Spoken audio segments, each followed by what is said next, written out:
Hello, and welcome to another episode of Boundless Body Radio. I'm your host, Casey Ruff, and today we have another amazing guest to introduce to you now. Shannon Davis is a registered dietitian with 19 years of experience in metabolic health, specializing in the prevention and reversal of chronic diseases through evidence-based root cause approaches. Her diverse clinical background includes organ transplants, bariatrics, sports nutrition, nephrology, and pharmaceutical sales. As the founder of her own virtual preventative and metabolic health practice, Shannon empowers clients to overcome insulin resistance and achieve lasting health by moving beyond traditional calorie counting models. She integrates strategies such as low carbohydrate, ketogenic, and carnivore diets, intermittent fasting, nutraceutical support, and exercise to promote optimal metabolic function. Shannon serves as the founding board of the American Diabetes Society and is a coach for Dr. Ben Bikman's Insulin IQ program. Additionally, she is a practicing dietitian at OWNA Health, working alongside renowned endocrinologist Dr. Mariela Glandt. Both Ben and Mariela have been former multiple guests on our show, and both were absolutely amazing to interview.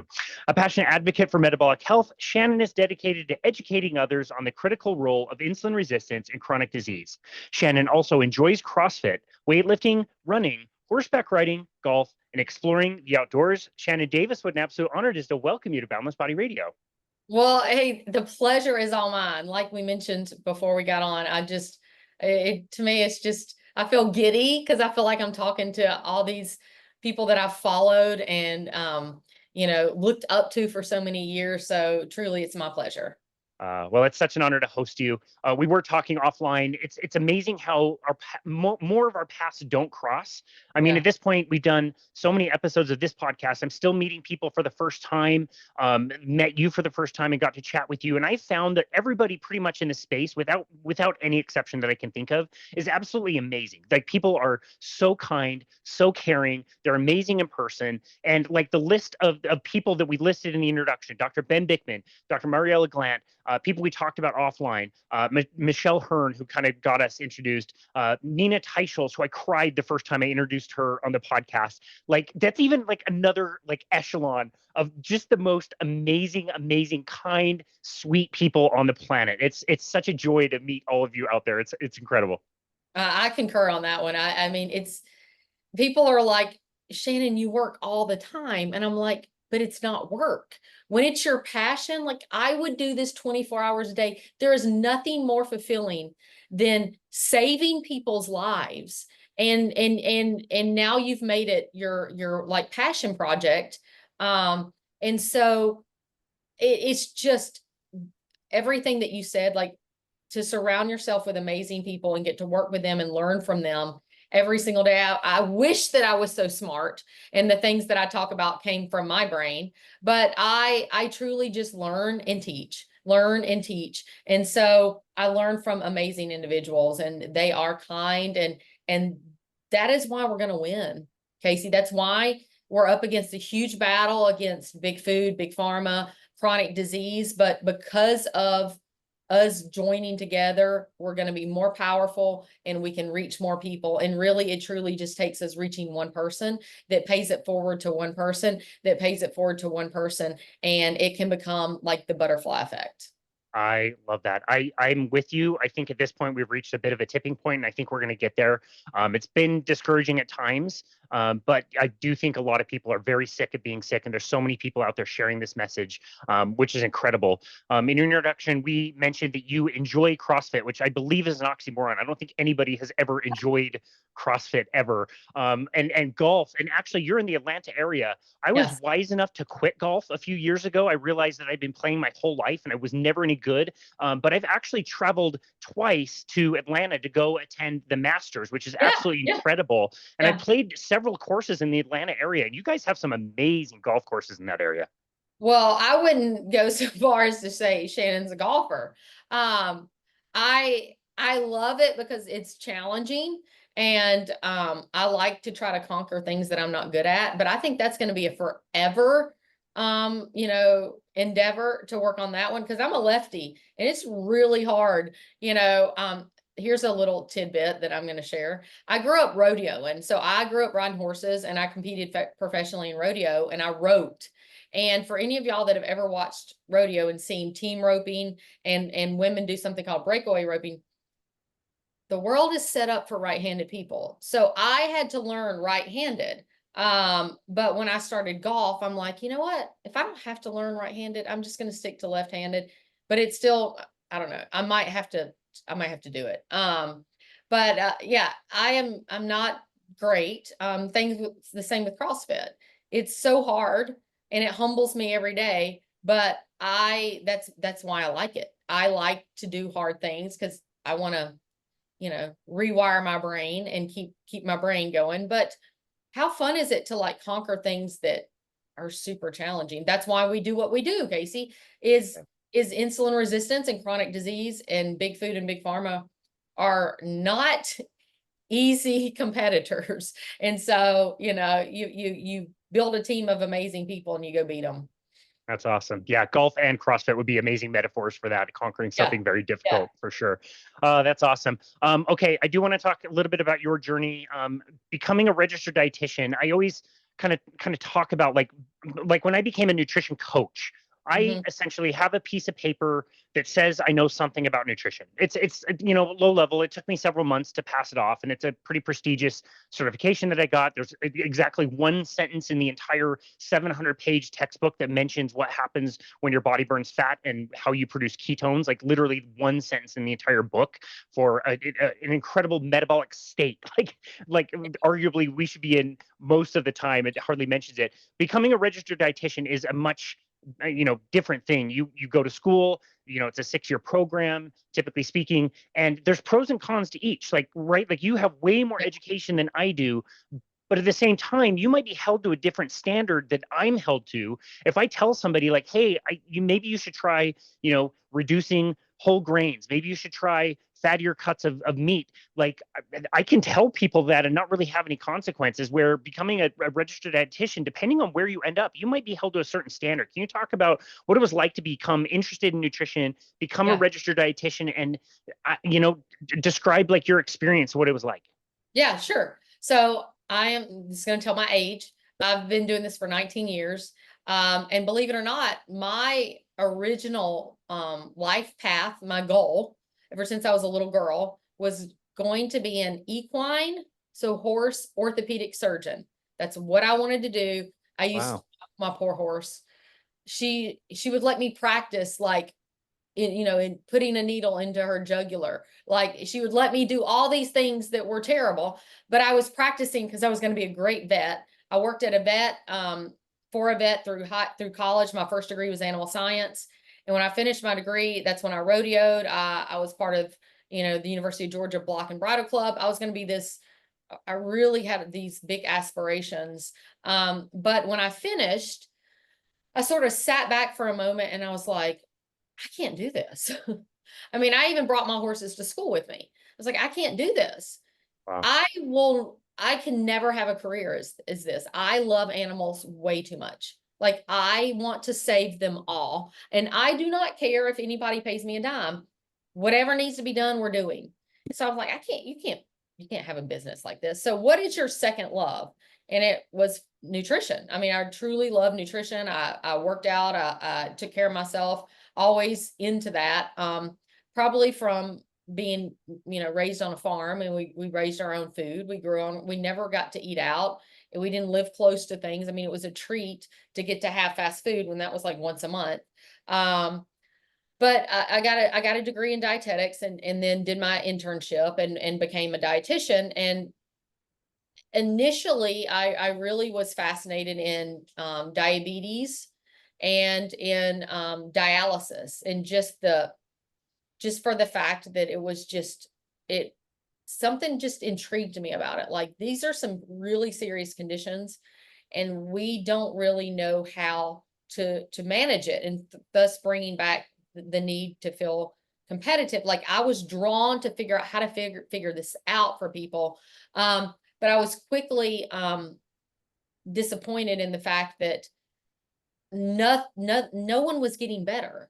Like we were taught diabetics need 45 grams per meal of carbs. They can have a 15-gram carb snack. So one serving of carbohydrates is 15 grams. So we could give them, you know, anywhere from 3 to 4 servings per meal. We were taught eat every 2 to 3 hours to manage that blood sugar. You make sure you have a great snack before you go to bed so you don't go low. Fat is bad. I struggled with high cholesterol my whole life and feared fat. I mean, I never bought a stick of butter probably for the majority of my life until, a couple years ago. I would rinse my ground beef. It's insanity what we used to do. I mean, oh my gosh, whole milk, right? Cream, and I taught it to my patients and I lived it. I lived every bit of that. But, most of my career in dialysis, watching these people come in, what are the two main causes of dialysis? Diabetes and hypertension. They're on an average count of 19 meds. And they were following the paradigm that I was teaching them. Yet we label them as a medical community as non-compliant.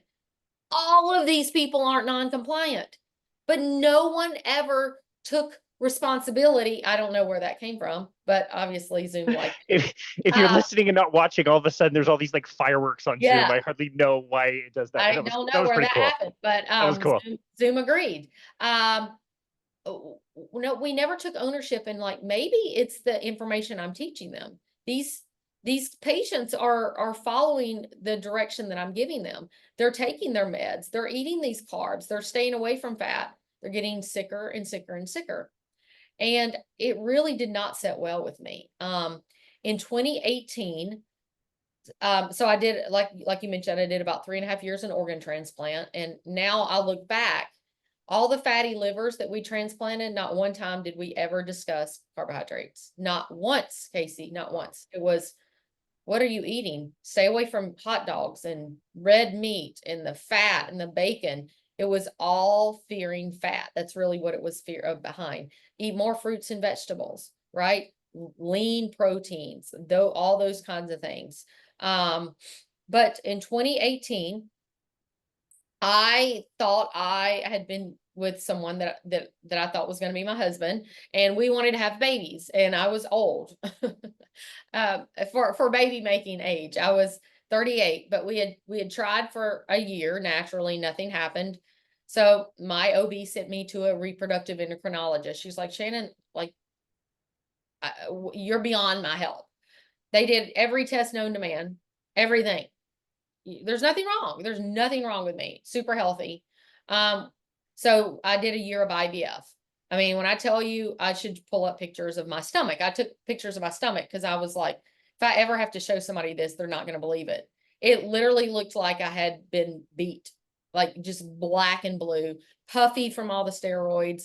I mean, when I tell you, like probably 1,000+ injections, and not one conversation was ever held during that whole year journey about what are you eating or what are you drinking or what does your environment look like or any of that.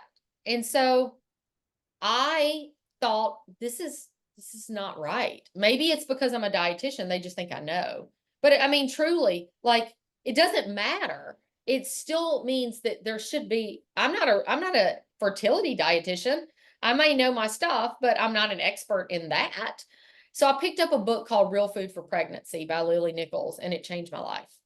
I was blown away. I was like, why do I not know this? As a dietitian and an expert, why don't I know this? And why has no one ever told me this? Why am I not teaching my patients this? And it sent me down the rabbit hole of where we're at today, low carb, keto, intermittent fasting, carnivore. I literally, number one, was really upset. I cried a lot. I was very mad. All of these different emotions about maybe things could have been different had I known this. But I had many conversations with God. I'm a big woman of faith about why can I not have a child? I'm a good person. This is a good man. We're going to provide a good home, a good family. We're going to raise this child properly. We have things to give this child, and yet it couldn't happen. And you have families and people that maybe some would argue shouldn't have children and have lots of kids and they don't have good lives. Anyway, it turned into this whole battle with God. until finally one day I said, you know what? I'm done. It is yours. You do as you choose. If I'm meant to have a child, I will. If I'm not, I'm not. But I think what the blessing, I did not have a child, by the way, and that's perfectly fine. I'm very happy with the outcomes of that. But it led me to where I'm at today. I wouldn't have been here. Had I gotten pregnant and I would not know what I know now. And because of that, because it ripped the wool off of my eyes, because it pained me so much, I made it my life's mission to teach the world about metabolic health. Like, there's so much we don't know. And even as an expert, I had no idea. And as I started learning from people like you mentioned, Dr. Ben Bikman, who is a friend of mine and now such an amazing mentor, Dr. Ken Berry, Dr. Eric Westman, you know, Jason Fung, Robert Lustig. I mean, we can go on and on and on and name all of these amazing individuals that it's like I have my obsession now is books. I have so many books, Casey, that I can't read. Like I've got to go through my books before I buy more. But I'm like, oh, I gotta have that. I just became obsessed with knowledge and like a sponge. And you just dig deeper and deeper and deeper. And to me, like it doesn't make sense that everyone doesn't see what we see. It makes so much sense that how do people not understand? Because if you have a glucose problem, remove glucose. Like it I just don't understand. So that's where I'm at today. I was able to leave my full-time job as a pharmaceutical sales rep, selling phosphate binders to people on dialysis. I wasn't helping get anybody any better. And now I just truly, it's mostly virtual. I just speak on what you do. I just try to teach. And as I try to teach, I wish it was something I came up with, but it's not. It's just a principle from somebody else, but maybe I say it differently, or maybe they hear it differently. Maybe I dumb it down. Who knows? But it resonates with a lot of people, and they adopt the principles, and ding, ding, ding. Imagine that, Casey. Their health starts to improve. And so I will take credit as being maybe a translator for somebody else. But truly it's just doing what you do, doing what Michelle does, doing what we all do. We really just take these amazing principles and we try to put them into the hands of people that need it, and maybe they'll hear it from one of us. Because if one person hears it, it can change the world. It changed their world, right? And so that's what it's about. And then I got partnered with a company that has an amazing nutraceutical that I leverage as part of my practice as a tool to help people do the things that you and I recommend, and that many people struggle to do. They know they need to do it. Nobody wants to be 400 pounds. Nobody wants to be on 19 meds. And people know every day when they drive through McDonald's drive-through, they know that that's not making them healthier, that it's probably contributing to their illness, but they do it every day. Why? Because we're addicted. And so I offer tools like we do. We have a lot of tools in our toolbox to help people get to where they want to be. So it's amazing. Wow. Well, to speak on the person in the drive-through of McDonald's, maybe that person has Dr. Ken Berry's viral video of how to order just burger patties from McDonald's. correct. Maybe that's why they're And there. I've done it. That would be I've better. done it. I've done it too. It's great. Shannon, I don't know if you've ever shared that level of detail of your personal story, especially with fertility. I've not heard it, and I really appreciate you being so vulnerable and sharing that. What a an amazing circumstance to go through. Very, very challenging on the one hand, but also, like you said, like you wouldn't be here without that, and changing the world in your own way, and recognizing that whether you believe in God or the universe or fate or whatever, like we all have these journeys. And yeah, it's like you said, like none of us are none of us on our level are like making new things and creating new things and doing new research. But it was one of the things that really hung me up before even starting this podcast, is like, what the hell am I going to be able to say that somebody else isn't already saying in such a good way? But we all have a voice. We all have a way to share and get that message out there. So it's amazing that you were able to recognize that. How did you find Lily Nichols' work to begin with? Do you even remember? No, I do not remember. I truly don't remember. It was likely because of just doing research on fertility. On, you know, I mean, I literally just made myself like a research, student, and was like, why can I not get pregnant? It does not make sense. There is nothing wrong with him. There is nothing wrong with me. We are making it so easy. Inject sperm into egg. Why is it not happening? Well, because God, it's a divine thing. It's all because it wasn't the right time. It wasn't the right person, maybe. Or God had a bigger mission for me. But what it did was, it is like, I'm one of these people, when I set my mind to something, like I'll figure it out. Whatever, like come hell or high water, I'm going to figure it out. And I picked up that book, and it was just like, I just probably read it in 2 days. Like I just couldn't stop. Wow. And then I think the next book was Maria Emmerich. And I'm like, this is insanity. And so, my boyfriend at the time was like, oh, I guess we're eating keto now. And I mean, he loved it. We all loved it. And it was like, this is, and I've struggled with a sugar addiction my whole life. I've just been able to keep it. No one knows because I exercise like a maniac, which feeds the problem. The more you exercise, the more you get hungry. I mean, and so I've kept it, under control, where no one would be like, oh, you must be a sugar addict. But if you ever saw me in a tub of sweets, you'd be like, whoa, that girl can eat. But that, like, I was like, wow, like this is amazing. I can, number one, eat foods that I've been afraid of most of my adult life. Number two, feel better. And at the time, like I mentioned, I had a pretty scary cardiac, lipid panel per conventional medicine. If I only knew then what I know now, I'd say, yeah, those LDLs of 360, who cares? What's your triglycerides and what's your HDL? However, my triglycerides were 500. Want to know? Wow. Wow. Because I ate fruit all day and fat-free pretzels. That's all I did, was I ate all day like you're supposed to, Casey. I ate fat-free and I ate lots of fruit, but you saw what it did. And when I went keto and started intermittent fasting, immediately 250 to 500 to 250. But that's sort of where I lived, believe it or not.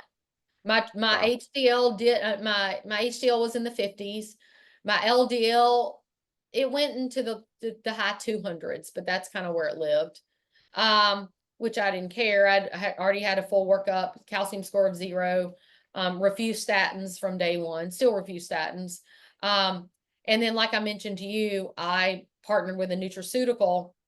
The reason I partnered with them is because I challenged them before I partnered with them, and my triglycerides went from 250 to 50, and my HDL went from 53 to 122 in 8 weeks on just Wow. that. That convicted me of those. And so now that's why I leverage those in my practice. But yeah, I mean, it was amazing what adopting that right away did to my appetite, to my cravings, to my energy. I've never had a weight problem. I've been I more was of, going to ask. I've always been pretty lean. Myself, like right now, I went and had a DEXA because I'm we have a new product with the company. It's a blend of now I take creatine already. I've probably taken 10 grams of creatine for over a year. 10 grams. I've taken 5 grams for years. But we have a new product that has creatine, HMB, and leucine together. And so I did a full DEXA because I want to challenge it again and see. And I was 11% body fat. I'm like, okay. So I've never really had a weight issue. My blood pressure's always been fine, but I exercise like a maniac too. And now it's just meat, fat, and I'm not carnivore because I truly like vegetables. So I eat Uh, Brussels sprouts. I eat cabbage, I cook it in animal fat, or butter, but I do eat those because I enjoy them. I'll have some berries, I'll have an apple, but I don't, now where my plate used to be veggies with some meat around it, it's mounded with meat with some veggies around it. Yeah, that's great. Well said. Oh, that's amazing. Yeah, you're a much faster learner than I was for sure. If you got through that book in like 2 days, I remember it was like 2012, learning that you could eat fat and improve somebody's endurance, and that was really helpful for Yeah. me with my cycling. I was using metabolic carts at the time, so we could validate that we could increase somebody's fat burning capacity to do exercise. Somebody sent me an article with Nina Teichol's in 2014. I didn't even get to her book and read it until 2016. And even after that, getting certified in nutrition in 2017, I was still recommending lots of whole grains and fruits and Yeah. vegetables and balanced diets. And just like you mentioned, Jason Fung, like his whole thing of like blaming the victim. It was like, yeah, we got really good at like giving recommendations and then just always finding a way that somebody was goofing their plan up and telling them like, oh, you didn't do this well enough, you didn't have enough vegetables or enough, colors of vegetables, or you didn't write about your feelings enough, or you didn't eat until you're 80% full. Like, you could keep somebody on nutrition coaching forever because you could always find something they weren't doing good enough.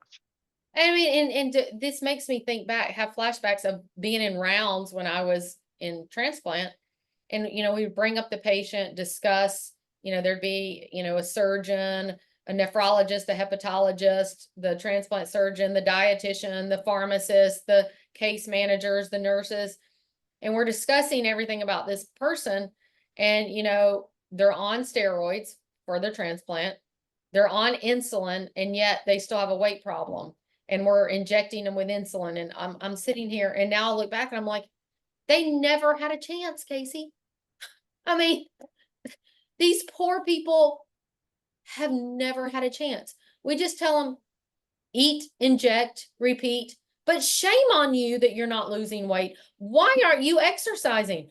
Why is your glucose so high? I mean, it's such a broken system. And I know that the medical community does not mean harm.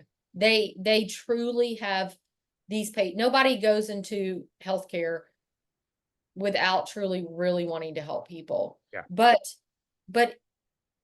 at some point you would think every one of us would be like, what are we doing? No one is getting better. We have access to more medicine than we've ever had. We have a doctor for hair, for eyes, for ears, for toenails, for livers. Every organ has a doctor.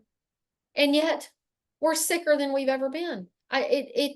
We should, as intelligent as this community is, somebody should say, stop. Yeah, seriously. It's kind of the way it reminds me of Dr. Thomas Seyfried as he talks about cancers and Yeah. how like cancer science has evolved in the last like 50 years or whatever. And in one of his papers, he talks about the James Webb telescope that literally from my house 20 miles away could spot a penny at the University of Utah. Like this amazing, incredible telescope that we put into space a million miles in orbit of the Earth. And yet we've made like no progress on things like cancer. Like it's still a It huge problem. doesn't We've make gone sense. nowhere. It's crazy. Don't ask me what I really think about that. Yeah. I mean, come on. It just doesn't add up quite so well. Yeah, no, I had a front row seat to my mom passing away of breast cancer over 7.5 Oh, so years. sorry. And I mean, this is 2 decades ago, but it's like, I will still very firmly, claim that she died of the treatments of cancer. I don't know that if she would have 100%. died of the cancer, but I watched her wither away and die from the treatments of cancer. And I'll die on that hill for sure. Yeah. So, yeah. Okay, well, one of my favorite questions to ask people, it's been asked many times on our show, but I love how everybody has a different flavor of how they explain it. It's one of my favorite things to ask. You're an absolute expert in this. Tell us, what is insulin resistance? I knew it. I'm so excited. Yes, love it. So you're going to say, Shannon, I've heard this so many times. So this is not, again, a Shannon statement. This is Dr. Ben Bikman, right? He's the father of insulin resistance. Insulin resistance is a two-sided coin, right? It's a state of hyperinsulinemia. You have to have too much insulin. And then it's also a state of certain cells, not all, certain cells not responding. Insulin's knocking on the door and they're saying, you know what, we can't hold any more energy, so we're not going to respond to you, because if we do, we're going to bust. And so so that's insulin resistance. But I like to compare it, and this is a Dr. Fung scenario here, is you have a suitcase, and a very insulin sensitive suitcase is like your suitcase, Casey, a man's. You don't need much. You probably just have a backpack, small. And then you have women who can't decide what we want to wear. So we have a suitcase and you've got the expander unzipped and it's overflowing. So we're sitting on it. We're trying to zip it. The only way to get anything else into that suitcase is to remove something from it first. So you have a cell, like a fat cell, that can get about 100 times its size. It's amazing how big it can get. And as long as it's small, it's not inflammatory. That's a very healthy state. If it gets large, it gets very inflammatory, and that's when it's not unhealthy. We call that hypertrophy. Hyperplasia, we have a lot of small that divide, or we have hypertrophy that get big. We want hypertrophy in muscles, right? We want big muscles. And so when this cell gets big, because we feed it, right? We only need 4 grams of sugar or glucose in our system at any given time. So think about, that's 1 sugar cube, that's 1 teaspoon. When we eat glucose, glucose equals sugar, or carbs, carbs are glucose holding hands. When we eat these things, we're putting glucose into our system. So our glucose goes up, and the body, that's not a very healthy state. We cannot have that in our body for a long periods of time. So the body needs to do something with this glucose. It's going to be energy. It might be stored away for later, but it can't stay in our system, because that's when bad things happen. And so one of the ways that it comes down, one way is for our pancreas to release insulin. Insulin's job is to open that cell, allow that glucose to come out of the bloodstream into that cell. Well, if we do that over and over and over and over again, that cell can't hold anymore. That suitcase is full. So in order to not bust, where it becomes more inflammatory and nasty, and cytokines and all these things leak out, it just stops responding. It's a protective mechanism. And thus we get insulin resistance. So in order to reverse it, we've got to burn up some of that energy in that cell, remove some of that clothes in that suitcase. We can do that through a lot of different ways. Insulin, intermittent fasting, because when you don't eat, you're allowing insulin to come down. And when insulin's down, I forgot to mention, that's the only state you can pull from that cell, is when insulin is down. Insulin's the gatekeeper. Not only is it a fat storing hormone, it's an anti-catabolic hormone. It prevents breakdown. And so we have to get it down, and we do that through abstaining from food. And we're not going to die. We fast every night when we sleep, right? And so that allows our insulin to come down and us to pull from that state. So as we pull from that state, that cell gets a little bit smaller and it gets a little more insulin sensitive. We start to burn off stored glycogen, which is in our liver, in our muscles, and we become sensitive again. Eating a low carbohydrate or ketogenic or carnivore diet, because why? We're limiting the glucose into our system. We're limiting the macronutrient that raises insulin. And then exercise, right? Exercise burns through that energy source.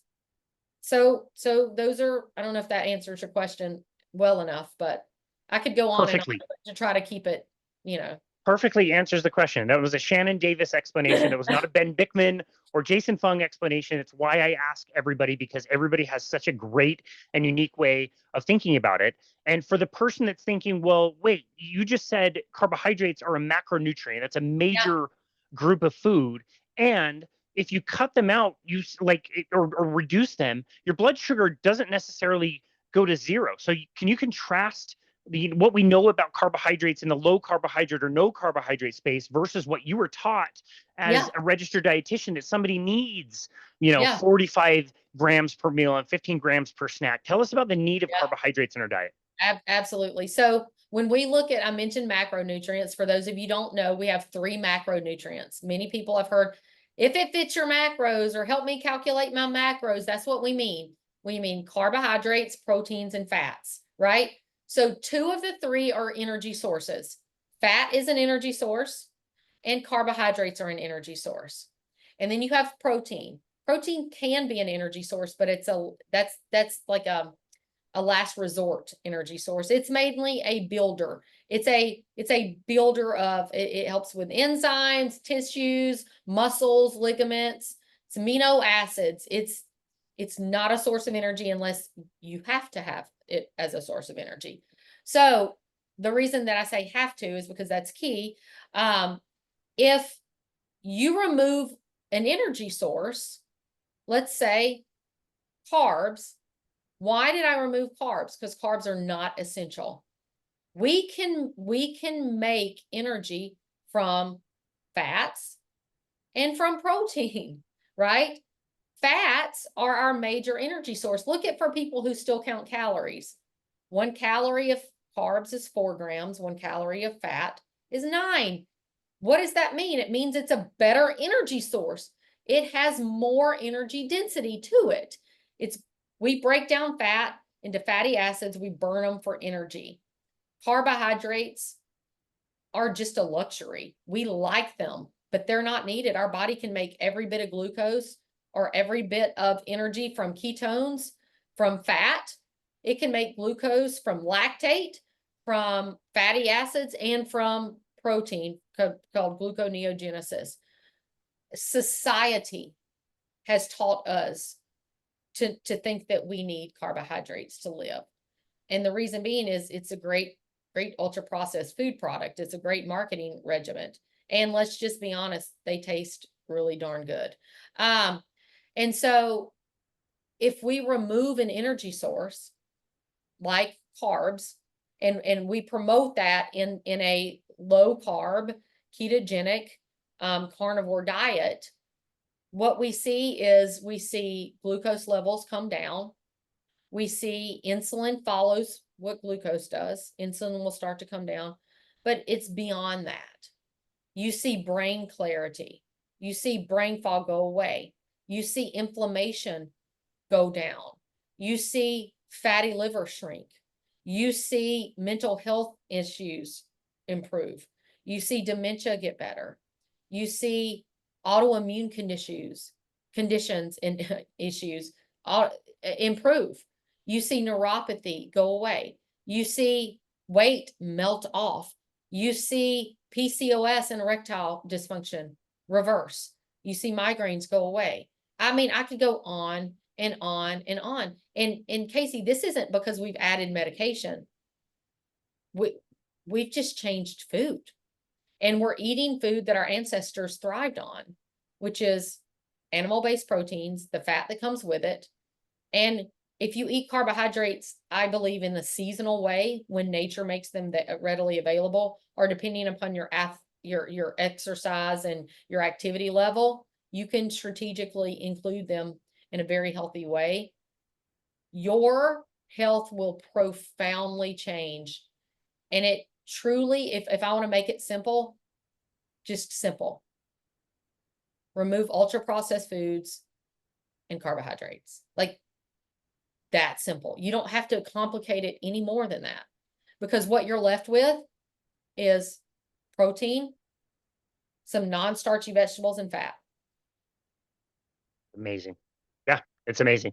Yeah. And like you said, like, it is so simple. It's not going to feel easy in the beginning because No. of what you said. Like, the carbohydrates, the also ultra processed foods, they're designed to addict us. I'm a sugar addict too. Like, I have to avoid it. If I start even with a little amount of even things like fruit, like, it just tricks my brain into wanting Yeah. junk food after that. Yeah. So yeah, no, that's very well said. And it's It should be very hopeful for somebody who's maybe hearing this for the first time that yes, it's simple. Again, not easy, but if you try this for a little while, like a few weeks, you give Right. this a few weeks, it's amazing.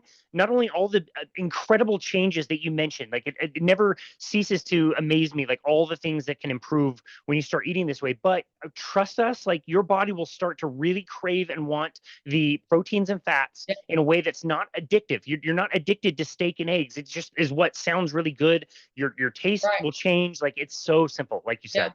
Yep. And it's hard for people to realize that because sugar is is socially accepted drug. It's in everywhere. It's everywhere. Everywhere. It's hidden in things that you wouldn't even know. The little packs of salt that you get at like a fast food place, flip it over. It says dextrose. It blew my mind that they're sneaking sugar into salt packs. Why? Because it's like it keeps, if we can just keep sprinkling it in, people will stay addicted to it. And you mentioned fruit. Some people can't have fruit. Some people can't have any of it. It's abstainers and moderators. You have to figure out who you are. Dr. Richard Johnson wrote a book called Nature Wants Us to Be Fat. And So in good. it, he talks about, why do you think animals, what do they do before they hibernate? They gorge and binge on fruit. And they become extremely insulin resistant. They get very obese. They move slow. They become angry. They Aggressive. lash out, aggressive. Their mission at this point in their life is to not stop at anything except to find fruit. It's not even fish or salmon. It's fruit, it's honey, it's berries. Why? Because that makes them fat. That makes them insulin resistant.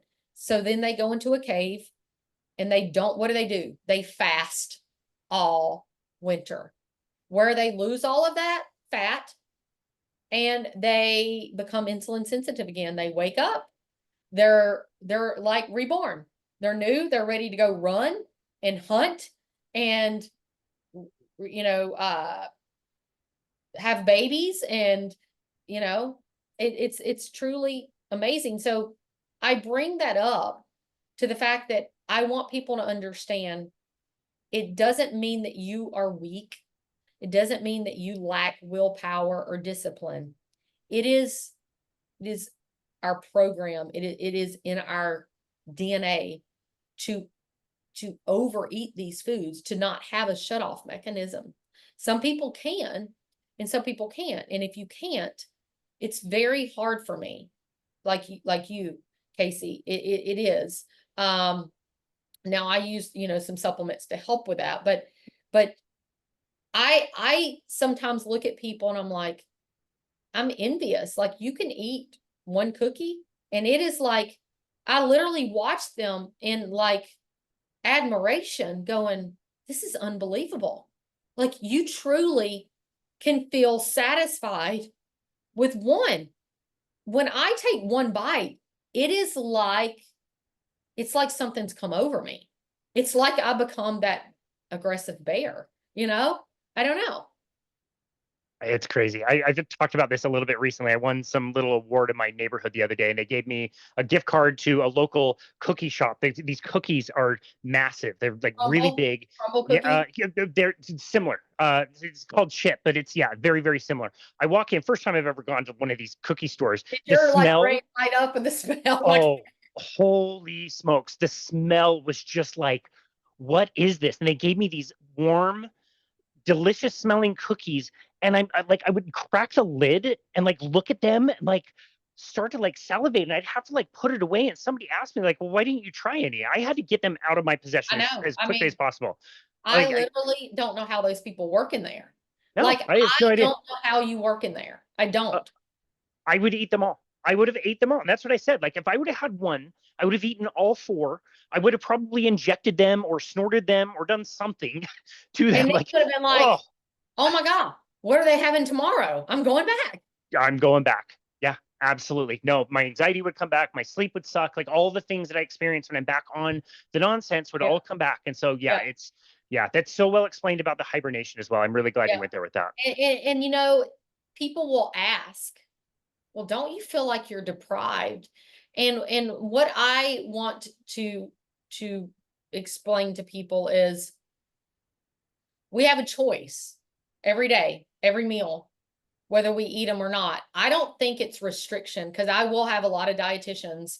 I do get a lot of backlash. Me and Michelle, I'm going to start a group. If any dietitians are listening to this and are on our team, I really want to start a group called Rogue Dietitians. I call myself a rogue dietitian because many dietitians look at me like I'm wacko or cuckoo, or like, I have gotten beat to smithereens about what a horrible dietitian I am. And, I am causing eating disorders, and I'm telling people, I'm making people fear food and all of that. And I don't look at it that way. And I don't believe, number one, if you read the science, you shouldn't look at it that way, but I live it. So I can speak it as a true person. Like, does a counselor to someone that's leading an AA meeting, are they encouraging, terrible behavior by leading alcoholics to a meeting to abstain from drinking? I'm just doing the same thing. And it's a liberating decision. And you're really choosing life. You're choosing life, or you're choosing a state of, like, I felt like I was a slave, or like I don't know, like I constantly had to battle or challenge things. Life was just harder. If it's hard to explain, except for the fact that, like, battling the sugar and that, and the achiness, and the stuff that came with it, and then what it looks like for other people, whether it's obesity or PCOS or fatty liver, is that worth not eating it? Because not eating it means you have health and freedom from either food, or maybe from medications, or from a dialysis chair. Whatever it is, your poison, you pick your treatment. And if that, I know you get it. Yeah, but it's important to reinforce for all of us, for the listeners. Like, I still goof up and I pay the price, and it You sucks. do. And Yeah. so, Oh, yeah. yeah, it's what keeps me out of the cookie shop, for example. Like, yeah, no, you have to almost get on the other side of it, or trust one of us who has gotten on the other side of it, to know that, like, look, that cookie does taste really good. Like, trust us. Yeah. It's Oh, yeah. we all know it's great. It's amazing. But when you start to feel this different way, you'll understand why we just have to abstain. We just have to avoid them. So, yeah, I love that. I wanted to make sure I left you at least a few minutes to talk about the nutraceutical that you mentioned. I actually have some here. We have no affiliation with any products, but I do have some that Michelle sent me. I've yet to try them. I had these for like a month, and I still haven't had one yet. But can you talk about, like, the nutraceutical that you've been mentioning before, and what are some of the benefits? Absolutely. And I'm glad that you brought this up and let me talk. So I'm going to challenge you, Casey, when we're done. I want you to let day be day one of your trial, because it doesn't have to be like, when you're teaching somebody, start today. Well, I'm going to start tomorrow. Why? You can just start now. Start your next meal, start now. So there's two parts to it. So we have something called Unimate, which is what Casey has. It's a yerba mate concentrate. And so yerba mate has been around for centuries. The Argentinians drink it. The South American tribal people drink it. And it has many, Huberman talks about it, has many beneficial properties to it. But why this is different is, number one, it's super concentrated. This contains 375 times the chlorogenic acid that's in the conventional mate. And so you'll hear there's so much like buzz now about chlorogenic acid. So if you look it up, it's a potent insulin sensitizer, anti-inflammatory, antioxidant, anti-carcinogenic, anti-diabetic. It lowers blood pressure. And here's what it does. It shuts off the food noise. it increases our own endogenous GLP-1 60 to 70%. So we're not talking about an Ozempic. Ozempic does contain 0 GLP-1. It's a receptor agonist. It acts like a GLP-1. It like 5,000 times the dose. This works with our own production, so you get 0 side effects. Okay, it clears brain fog. It helps with mood and focus. It increases your liver's production of glutathione. So, like Michelle's an ultra endurance runner. She recovers and can go do back to back to back runs. She slept for the first time in her entire ultra career because she drank this. Her coach, Zach Bitters, broke the world record 100 miler fueling on Unamate. So it's not just for unhealthy people. It's amazing. It boosts ketone production 80% in a fasted state, but it lowers inflammation. It's been unbelievable. It makes fasting. I can fast all day. I mean, I do anyway, but it just gives you something else to it. I use it as my pre-workout. So I have one in the morning, I have one in the afternoon, and then the other is this fiber matrix. And so I'll have a lot of people go, oh no, I'm carnivore, I'm not going to use it. Casey, it's 3 grams of fiber.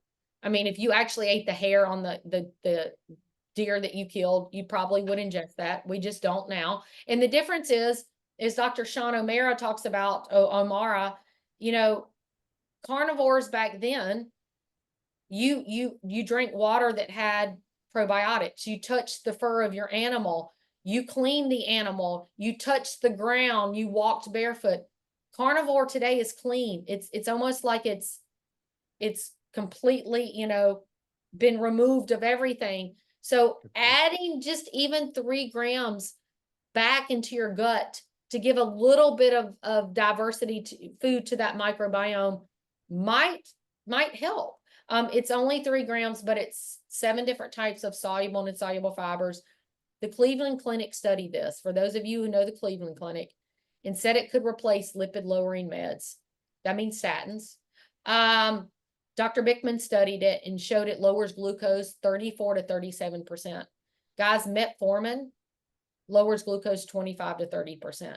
This lowers glucose more than metformin. So when you combine them together, you almost have the analogous of a natural Ozempic, a natural metformin, and a natural statin. They come with 0 side effects. They're just food. So that means pregnant women use it, like gestational diabetic moms use it with great. We have nursing moms, we have children. We have obese children with diabetes and fatty liver doing unbelievable on these products with ADD because they're just food. But it's a tool to help people do the things that they want to do, but maybe are struggling to do. And it helps people get off medication. Now their doctors take them off. I don't do that, but they'll see that, oh my gosh, my blood pressure, my blood sugar is lower. Maybe I don't need that high of a dose. And they start to be able to come off. There's no interactions. There's no contraindications, and everybody gets a money back guarantee. So Cool. That's awesome. Wow. Well, thank you for explaining that. I did take out 1 packet out of my box. And so today will be day 1. I will try it. You've convinced me. Shannon, there's so many more topics I wanted to talk to you about today. I have thoroughly enjoyed chatting with you. I'm going to put you on the spot and ask if you'd ever come back on the show to talk about your work with Mariela. 1000%. Dr. Bikman. Many times. Yeah. I've had such a great time chatting with you. It's been an absolute joy. And so for today, where can people go to find you and connect with you and your work?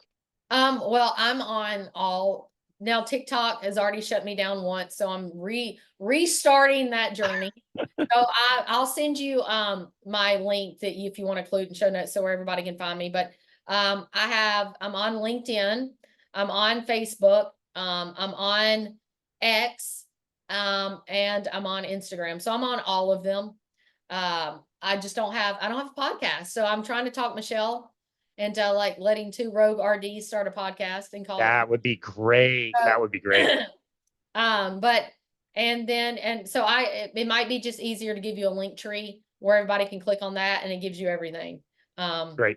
So I'll just put everything there and give it to your. Whatever you send over, we'll be sure to link in the show notes. And like I said, this has been such an amazing conversation. I absolutely love your passion. And again, it's one thing for somebody like myself, a health coach, to be talking about keto carnivore. It's a totally different monster for somebody who's been conventionally trained to step away from that, have the courage to go out and share a message that's different than the conventional wisdom like you have done, and completely change your career. So I have so much respect for you, and I absolutely love your passion. So I'm glad you got a little fired up after reading some Yeah. Lily Nichols several Oh years yeah. ago. Oh yeah. And thank you, Lily, if she listens. Thank you for that. She's a former guest and a big time listener. I'm sure she listens to Wow. every episode. Well, So she changed my life. Her and among many others. But thank Casey, it's been my pleasure.